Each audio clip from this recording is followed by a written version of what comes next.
Today I'm going to be reviewing a watch that is very special, and that's because this is the first ever watch that I've reviewed on the channel that was made by a subscriber. It's obviously very tempting as a new watch brand, to release a diver or a field watch, maybe even a dress watch, but to create something a little bit niche, something that's a little bit out there in terms of the design and the style, that takes some real cojones, and I have respect for it. So this is the Alpharo Model 1. This idea was first dreamt up back in 2015. But fast forward 10 years, you earn a little bit more money, you have the opportunity at the very least to bring your dreams to life. So in 2023, Alex revisited this design with the ambition to finally bring this watch to the metal. And I personally know how much work has gone into this watch because since I first met Alex, we've kept in touch. He's been filling me in on the way in terms of the progress that he's making. I know that he's gone through multiple rounds of prototyping just to get the watch to this stage. Rarely do you see a watch that's this good for the first release from a brand. Typically, there's a couple of areas of inconsistency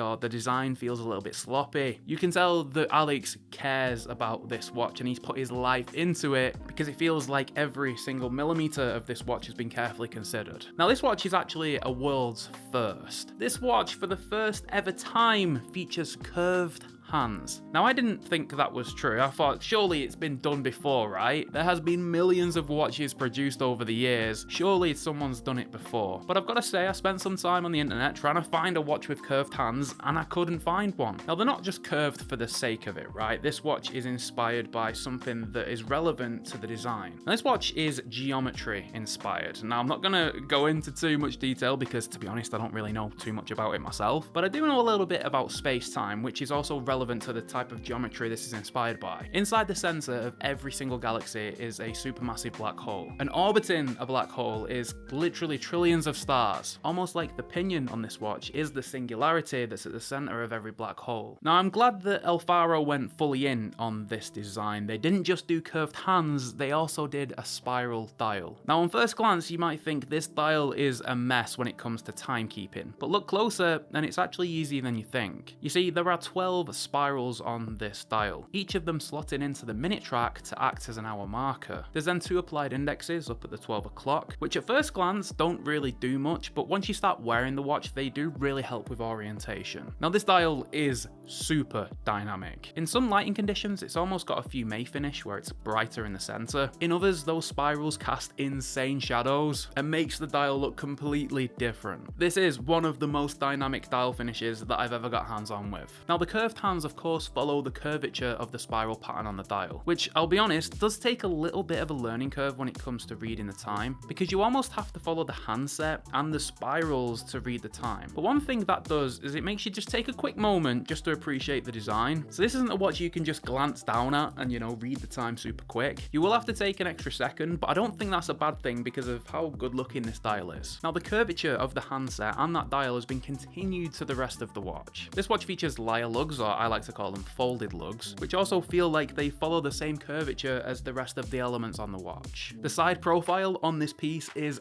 absolutely gorgeous. There's a nice little sweep from lug to lug, but the finish in here is incredible considering the price point. There's a sloped polished bezel, then the case sides feature a beautiful fine brush, then those folded lug sections feature a high polish, and then there's a tiny polish to the case back just under the mid case, which when you look at it from the side angle is a nice mixture of finishes. Now the crown here is signed, it's not screwed down, it's just push-pull, but it also features a spiral pattern that continues from the dial. But one brilliant part of this watch that I've noticed since I've been wearing it is how good the clarity is here. Now this is a dome sapphire, but when I say domed, I mean it very loosely. It is potentially the smallest dome sapphire that I've ever got hands on with. Anti-reflective treatment has been used on the underside of the crystal, but as always with white dials, clarity here is exceptional. That is helped by some highly contrasting blued hands, and these are heat-treated blue hands, these are not painted blue. And yes, it might be hard to read the time because of the curved hands, because of the spiral dial, but it definitely won't be hard to read the time because of clarity or legibility, because the silver dial and blued hands here contrast effortlessly. Now, as much as I am a fan of the front of this watch, I actually think the back of it looks even better. Flipping this watch over reveals one of the best looking case backs I have ever seen. I believe the design here is another nod to geometry, and then there's a tiny little glass cutout so you can see the balance wheel ticking away. And yes, that is a tiny piece of sapphire too. I love it when case backs are screwed to the watch under each of the lugs. I just think it looks super premium. Now in terms of size, I think Alpharo have nailed it with this one. Case diameter comes in at 38mm, lug to lug comes in at 45mm, and case thickness is just 9.5mm. On my 6.5-inch wrist, this watch wears incredibly well. The dimensions here are a little bit smaller, but because this watch is mostly dial, it's sort of got that Bauhaus vibe to it. It wears well, but still has a lot of wrist presence. Lug width here is 20mm, so you're going to be able to pair this with pretty much anything you want. However, I will say, I don't think you'll want to take it off the supplied strap, because this is one of the better ones that I've been hands-on with. It's soft, it's supple, you can tell it's a high quality leather. The buckle is signed, it fits straight out of the box. I know personally how much effort Alex went to find the perfect straps for these watches, and I've got to say, he picked the right ones. Now movement here is a premium one, it's a Miyota 9039. Initially, Alpharo was hoping to use the Miyota 9029, however, Miyota unfortunately recently discontinued that movement. You guys know how much I love a Miyota 9000, I think they're the best affordable movement, because they allow watches like this to be super duper slim, comfortable on the wrist, and they've got a high beat rate, although you know you can't take advantage of it here because there's no second hand. Now there's 3 colorways of this watch available. There's of course the white, there's then a black option and a blue option too. Then there's 3 options when it comes to straps. There's a black, there's a navy, and there's also a steel mesh. Now these are prototypes, so there will be a couple of things changing in terms of the full production run. I think the most notable ones is that this one does feature the Miyota 9029, however the 9039 will be in here and there will be a pinion cap on top of it. Alpharo will be upgrading the handset on this one, although truth be told, I can't see anything wrong with them. The back of the case back currently says Helica as the model name, however this will be changed. And Alpharo are not happy with how the logo looks on the rotor through the case back, so instead of laser etching that rotor, they'll be pad printing it. There are a couple of other changes too, but I'll let you look into them if you're interested. Now, the flaws section. Listen, just because this is a subscriber's watch, I'm still gonna give it the full treatment. Nobody gets off the hook, nobody gets a completely positive review. That's not how things work. I said it recently in my Christopher Ward review, I don't see much point in using a mechanical movement if you don't have a running seconds. That's not me saying that this watch needs to have a running seconds. I think 2 hands on this watch was the correct decision. I think a curved seconds hand going around that dial would have just been too insane to look at. But if you're gonna use 2 hands,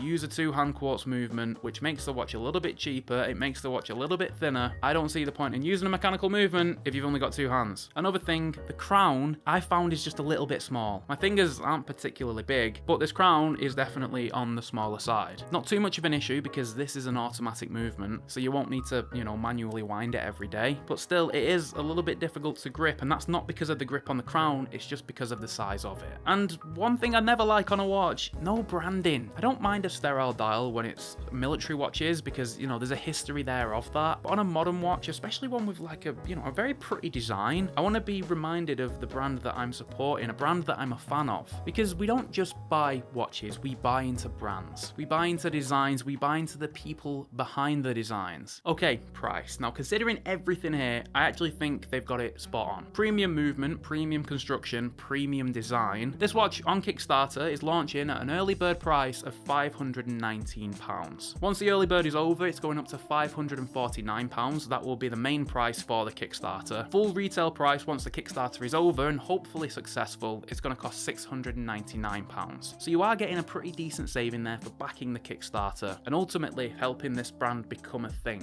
As far as first watches go from new micro brands, this is for sure one of the best that I've checked out. It's ambitious, it's bold, it's a little bit insane, but I respect the story behind it. The silhouette, the shape, the finishing of the case is exceptional, and this is for sure one of the best looking case backs I've ever seen. It's a bit of a shame that you can't wear this watch backwards, but yeah, curved hands, I know it's not necessarily something you thought you wanted for your collection, but maybe it is. It's certainly an eye catcher, certainly a conversation starter. If you turned up to a watch meetup or a Red Bar event wearing this watch, I'm pretty sure everyone would at least want to know a little bit more about it, and given how much thought, inspiration and work has gone into this watch, I think you'll have plenty to tell them. If you like this one, do check out the Kickstarter, read more about the design. Alex can explain everything a little bit better than me because, you know, this is his obsession. If you do like it, please do check out the Kickstarter. He is a fellow top tier ticker viewer, so show him your support, whether that be just dropping him a follow on Instagram, sharing his Kickstarter page with maybe some other enthusiasts you might think be interested, or if you really like this one, back the Kickstarter yourself. Let's help a fellow top tier ticker viewer reach his dreams, start his own watch brand, because the quality and the design is certainly there. I think he's done done an excellent job. Thank you so much for watching. Like and subscribe if you haven't already. Appreciate you. Catch you in the next one, guys. Bye for now.